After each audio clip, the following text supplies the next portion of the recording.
საათები კი არ მომწონს, მიყვარს. რაც მომწონს, ეს განსხვავებული ტექნიკა და ოსტატობა. ეს ოსტატობა, ეს მემკვიდრეობა. შეგიძლია იყიდო 1 საათი და მერე ის დაუტოვო შენს ვაჟს ან ქალიშვილს. ისინიც თავიანთ შვილებს გადასცემენ. ტრენდი მოდის და მიდის, მაგრამ საათები და უამრავი დიზაინი უცვლელია. საათის დამზადების ოსტატობა საზღვარი არ აქვს, განსაკუთრებით საათის დახვეწის ტექნიკას. სულ არის რაღაც ახალი რომ ისწავლო. მოგესალმებით საათებისა და საოცრების ღონისძიებიდან, რომელიც დახვეწილი საათების მთავარი ბაზრობაა ჟენევაში. წელს ამ ბაზრობის ყურადღების ცენტრში ახალგაზრდობა აღმოჩნდა. აი როგორ აფასებენ ბრენდების წარმომადგენლები მექანიკური საათების ახალ მოყვარულებს, რომლებიც ხვალ კოლექციონერები გახდებიან. 60 საათის ბრენდმა წარმოადგინა თავისი ახალი კოლექცია 2025 წლის ღონისძიებაზე, რაც უპრეცედენტოდ მაღალი მაჩვენებელია. ახალი ტენდენციები ახალ ფერებსა და ინოვაციურ მასალას გვთავაზობენ. 1846 წელს დაარსებულმა კომპანიამ ულის ნარდინმა ახალი საათი წარმოადგინა, რომელსაც მსოფლიოში ყველაზე მსუბუქი მექანიკური წყალგამძლე საათი უწოდეს. საათების უამრავი ახალი მოყვარული გაჩნდა, რომლებიც ყველა ასაკობრივ კატეგორიას წარმოადგენენ. ყველაზე საინტერესო ის არის, თუ როგორ მოიმატა იმ ადამიანების რაოდენობამ, რომლებიც კარგად ერკვევიან საათებში და მეტის სწავლას სურიათ. სურთ გაიგონ რა დევს მექანიზმში. მაგალითად, აინტერესებთ თუ რა მასალისგან არის დამზადებული ეს წყალგამძლე საათი, რომელიც მემიკეთია და რა ინოვაციებს ვიყენებთ.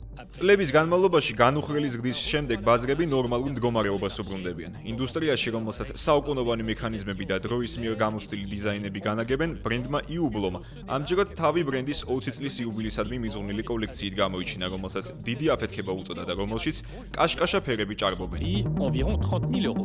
საათების ინდუსტრიამ ისტორიის რთულ პერიოდებს გაუძლო. გაიარა ომები და ეკონომიკური კრიზისები. გავიხსენოთ კვარცის რევოლუცია 1970-იან წლებში. უფრო ახლო წარსულიდან კი ეგრეთ წოდებული ჭკვიანი საათების შემოსვლა ბაზარზე. და მაინც ისევ უყვართ და მოსწონთ მექანიკური საათები. დღეს გაცილებით მაღალია ცოდნის დონე, ვიდრე ადრე. ინტერნეტის წყალობით, რასაკვირველია სოციალური ქსელების და ასე შემდეგ. ხალხმა იცის ეს თემა. ახალგაზრდა თაობა რომ ისევ დავაინტერესოთ მექანიკური საათების დამზადებით.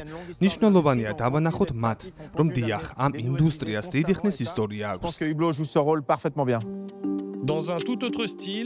დამოუკიდებელი საწარმო პარმიჟიანი ფლერია თავისი მრავალფეროვანი სტილით საათის სულ უფრო მეტი მოყვარულის გულს იგებს, რომელთაც ფარული ფუფუნების კონცეფციას თავაზობს.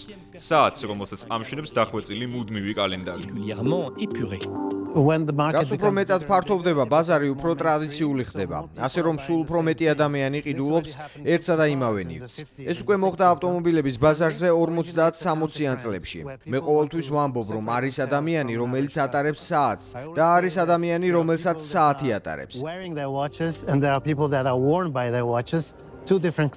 საათის ბრენდები ცნობილ სახეებს ირჩევენ რეკლამისთვის. თავისუფალი სათხილამურო სტილის ოლიმპიურმა ჩემპიონმა ეილინ გუმ წარმოადგინა ბრენდ IWC-ის ახალი მოდელი, ხოლო NBA-ის ყოფილ ვარსკვლავს დერიკ როუზს ხელზე ჟეჟე ლეკულტ რევერსოს ახალი მოდელი ეკეთა. ტუდორის გაჩერებაზე შეგიძლია ფორმულა 1-ის საბურავი გამოცვალო. ამ ბრენდმა ძალიან დიდი ინვესტიცია ჩადო სპორტში. მათ შორის დააფინანსა დეივიდ ბეკჰემი, ახალი ზელანდიის რაგბის კავშირი All Blacks-ი და ველოსიპედისტთა გუნდი.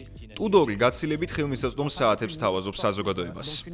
ჩვენ სპორტულ საათებს ვაწარმოებთ, რომლებიც გამძლე უნდა იყოს. ჩვენ ძალიან გვეამაყება ჩვენი საათები და ეჭვიც არ გვეპარება მათ ხარისხში. ელჩებისა და პარტნიორების საშუალებით ვცდილობთ, რომ ჩვენი პროდუქტის ხარისხის შესახებ უფრო მეტმა ადამიანმა გაიგოს. არა მხოლოდ საათების მოყვარულებმა, არამედ ისეთმა ხალხმაც, რომელმაც შესაძლოა საათი ცხოვრებაში მხოლოდ ერთხელ იყიდოს და რომელსაც საერთოდ არ გაუგია ტუდორის სახელი.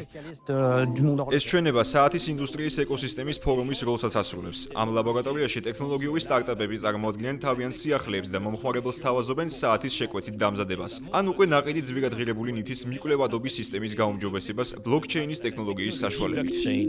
ჩვენ შევქმნით პროგრამა სპეციალურად ახალგაზრდა თაობისთვის, რომელიც საათებისა და საოცრების მსგავს ღონისძიებაზე განსაკუთრებული შტაბ-ჭრილებების მისაღებად მიდის. რა თქმა უნდა, მათ ახალი პროდუქციის პოვნაც უნდათ, მაგრამ ასევე სურთ მიიღონ ინფორმაცია, თან მე საათის პროფესიასაც ვაცნობთ. ჩვენი მისია არის ის, რომ საათის დამზადების ხელობის შესახებ ინფორმაცია მთელ მსოფლიოს გავაცნოთ. ჩვენ ნამდვილად ვემსახურებით საათის დამზადების ოსტატობისა და ხელობის წარმოჩენას.